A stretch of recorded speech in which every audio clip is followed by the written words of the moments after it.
that is a 4L60E, and this is definitely a race truck sitting in the garage with Remy. Let's see. Well, for starters, it wasn't the transfer case in the truck.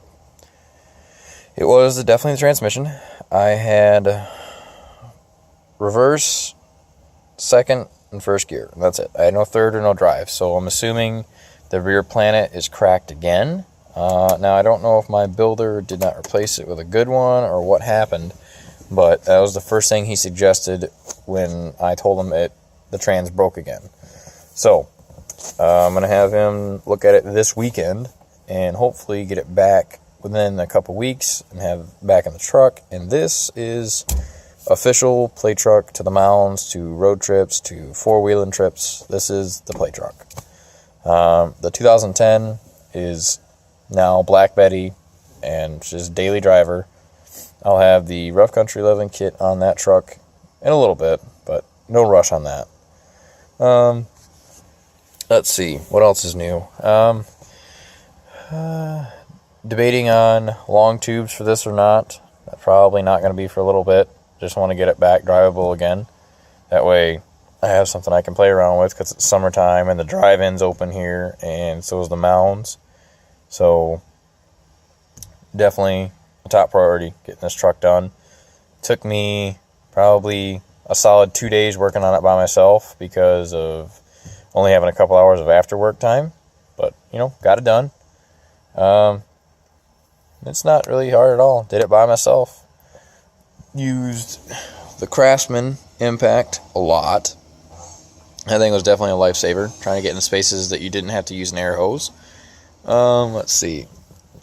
This truck was still doing great. The only problem that I had was this. I was sitting at a stoplight coming home from work one day, and I was about 25% on the throttle and got into it, and it just made a loud bang snap, and it just started clanking really bad. So naturally pulled over, and that was it. Thought it was a transfer case. I put a new transfer case in it, backed it out of the garage, put it in drive, didn't have any drive, and put it in first, did the same exact thing. So definitely trans, but my builder's taking care of this hopefully, and I don't plan on spending any out of pocket because it's still under an 18-month unlimited mileage warranty.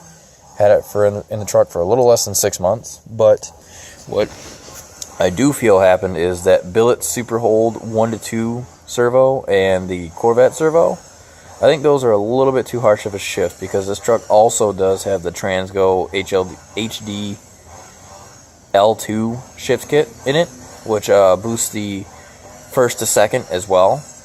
It applies more shift pressure. And I also have a Nelson Performance tune in this truck now. Truck finally does over 100. It's real good. But I selected firm shifting as well, and I don't think that that's a really good combo. You can only shift so hard before you need like billet parts and all that good stuff. But think about it like this. This truck is also going through a transfer case, through drive shaft, then to the rear axle. So that's a lot of slamming, very forward aggressive motion. Can't imagine that be a healthy repetitive action. So when I take it back to the builder, I'm going to have him take out the billet super hold first and second gear servo pistons, and put in stock ones. Leave the Corvette servo in there and the Transgo shift kit. And then that way the computer that I have in the truck, the tune, might be a little bit more gentle on the trans. So that's hopefully the goal here. This truck is still race truck. We'll definitely be having more videos of this because I miss driving it. Just one thing after another. The body of the truck has 276,000 miles on it. The engine's got 160 now. That trans had, 3,000 or 4,000 on it. Rear end still has 276,000. I need to do ball joints on this truck. I also plan on doing tie rod sleeves. The rotors and pads are still doing great. Stop this truck real quick. But other than that, there's really not a new update. Just figured I'd keep you guys informed of what's going on with the race truck, because I know, part of the channel that I have is because of this. So, just letting folks know. And I also got something to show you here in the end. This is Remy sleeping because he's over it. So hang on a second. That's all the collection of parts in the back. But this right here is the newest. Had that custom made at stickernerd.com. It's obviously says hashtag race truck and Welder Nation decal right next to it. But that is Transformers movie font. I like it. I got 5 of them for $15 shipped. Highly recommended. It's very easy apply. You know, I like it a lot. Also debadged this part of the truck. Took the Silverado badges off. Tires are still doing great. I had almost no wear on them. I'm impressed with the V-Netics. But, you know, other than that, I don't know if I've done really an in-depth view of it, but here's the truck. Just a stock 5.3. There's no cam, no lifters, no none of that. Really just stock 5.3 with electric fans. And that's the fan setup. Those move 5,600 CFM of air. That's a lot.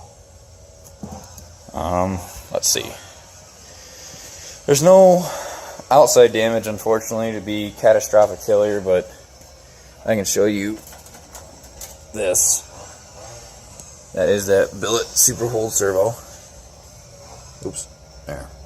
That's it. This is the inside of the trans, no fancy stuff like that, but I did find these cracks around here.